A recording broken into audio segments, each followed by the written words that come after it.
بسم اللہ الرحمن الرحیم۔ اگر کسی کو بہت زیادہ سر درد رہتا ہے یا ان کی بار بار یہ شکایت رہتی ہے تو ایسی صورت میں قرآن مجید کی یہ 2 آیات اپنی شہادت کی انگلی سے مریض کے سر پر لکھیں 3 دفعہ۔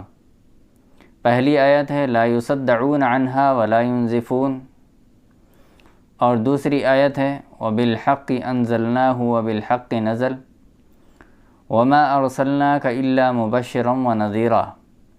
3 دفعہ مریض کے سر میں اپنی شہادت کی انگلی سے یہ دعائیں لکھیں۔